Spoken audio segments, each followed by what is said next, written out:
വേദന പറഞ്ഞറിയിപ്പാൻ കഴിയാത്ത മാനസികമായ വേദന ഏറ്റെടുത്ത് യേശു പ്രാർത്ഥിച്ചു. ഇന്ന് രാത്രി എന്റെ വേദന ആരോട് പറയും? എന്റെ ദുഃഖം ആരെ കേൾക്കും?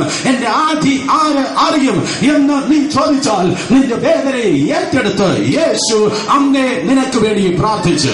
ഇന്ത്യയിൽ 19 സംസ്ഥാനങ്ങളിൽ, ലോകത്തിൽ ഏകദേശം 31 രാജ്യങ്ങളിൽ ദൈവകൃപയാൽ ഈ നാളുകൾ ഞങ്ങൾ ശുശ്രൂഷിക്കുന്നു. സൗത്ത് അമേരിക്കയിലാണോ, നോർത്തിലാണോ, സ്തോത്രം, യൂറോപ്പിലാണോ, ആഫ്രിക്കയിലാണോ, ലോകത്തിൽ വിവിധ സ്ഥലങ്ങളിൽ പോകുമ്പോൾ ജനം വന്ന് പറയും, brother, we are praying for you, ഞങ്ങൾ നിങ്ങൾക്കായി പ്രാർത്ഥിക്കുന്നു. എന്നാൽ പരിശുദ്ധാത്മ ഒരു ദിവസം പറഞ്ഞു, കുഞ്ഞെ, ആരും പ്രാർത്ഥിച്ചില്ലെങ്കിലും പിതാവായ ദൈവത്തിന്റെ വലതുഭാഗത്ത് യേശു കർത്താവ് അവൻ നമുക്ക് വേണ്ടി പ്രാർത്ഥിക്കുന്നുണ്ട്.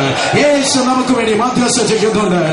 കരങ്ങൾ ഉയർത്തി ഹല്ലേലൂയ പറഞ്ഞാട്ട് അത് നീ രക്ഷിക്കപ്പെട്ട അന്ന് തുടങ്ങിയതല്ല. അന്നേ 2000 വർഷങ്ങൾക്ക് മുൻപ് ഗെത്സമന തോട്ടത്തിൽ നിന്റെ സ്തോത്രം നിന്നെ ഓർത്ത് അവൻ പ്രാർത്ഥിക്കുകയുണ്ടായി. വേദപുസ്തകം പറയുന്നു, പറഞ്ഞറിയിപ്പാൻ കഴിയാത്ത മാനസികമായ വേദന എന്ന് പറഞ്ഞാൽ എനിക്ക് പറഞ്ഞ് ഫലിപ്പിപ്പാൻ കഴിയാത്ത, നിനക്ക് നിന്റെ ബുദ്ധിയിൽ ചിന്തിച്ച് എത്തിപ്പിടിപ്പാൻ കഴിയാത്ത മാനസികമായ വേദന യേശുവിന്റെ മേൽ കടന്നു വന്നു. അത് വന്നപ്പോൾ അവന്റെ ബ്ലഡ് പ്രഷർ വർദ്ധിച്ചു, അവന്റെ ബ്ലഡ് വെസൽസ് സ്തോത്രം തകർക്കപ്പെട്ടു. വിയർപ്പ് വരേണ്ട സ്ഥലത്ത് രക്തത്തുള്ളികൾ പുറത്തേക്ക് വന്നു.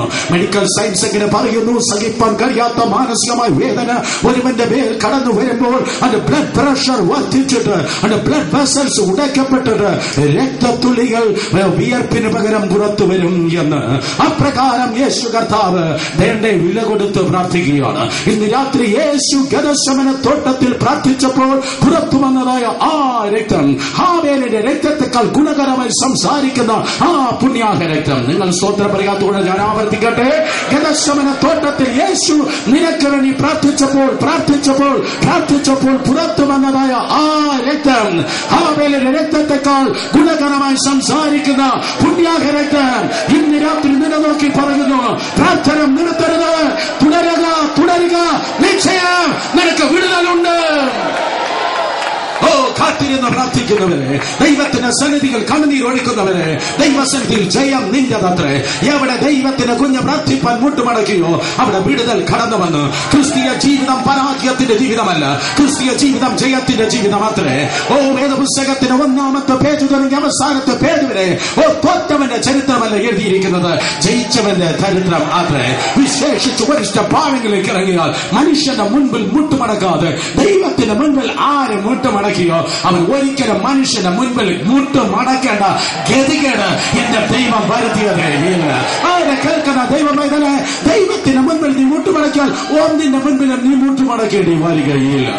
82-ാമത്തെ വയസ്സിൽ ഗവർണറായിരുന്നതായ, സ്തോത്രം ഉന്നതനായിരുന്നതായ അത് ദാനിയേല് 82-ാം വയസ്സിലും മുട്ടുമടക്കി പ്രാർത്ഥിച്ചു എന്ന്. ഇവിടെ സ്തോത്രം ഓരോ ദിവസം അത് ഒന്ന് ഗൾഫിൽ പോയാൽ അല്ലെങ്കിൽ ഒന്ന് അമേരിക്കൻ വിസ സ്റ്റാമ്പ് ചെയ്താൽ മുട്ടുമടക്കാൻ നമ്മുടെ കുഞ്ഞുങ്ങൾക്ക് പലപ്പോഴും കഴിയുന്നില്ല നാരാണ്ട് പറയുന്നു. പക്ഷേ ദൈവവചനം പറയുന്നു, വലിയ പദവിയിൽ നിറഞ്ഞിരുന്നതായ ദാനിയേൽ 82-ാമത്തെ വയസ്സിലും ദൈവത്തിന് മുൻപിൽ മുട്ടുമടക്കി അവൻ പ്രാർത്ഥിച്ചു. അവനെ പിടിച്ച് സിംഹത്തിന്റെ ഗുഹയിലിട്ടപ്പോൾ വേദപുസ്തകം പറയുന്നു, സിംഹങ്ങൾ മുഴുവൻ അവന്റെ മുൻപിൽ, ദാനിയേലിന്റെ മുൻപിൽ മുട്ടുമടക്കി. ദൈവത്തിന് മുൻപിൽ മുട്ടുമടക്കുന്നതിന് മുൻപിൽ കടഭാരമായിരിക്കാം, കുടുംബ പ്രശ്നമായിരിക്കാം, വെല്ലുവിളിയായിരിക്കാം,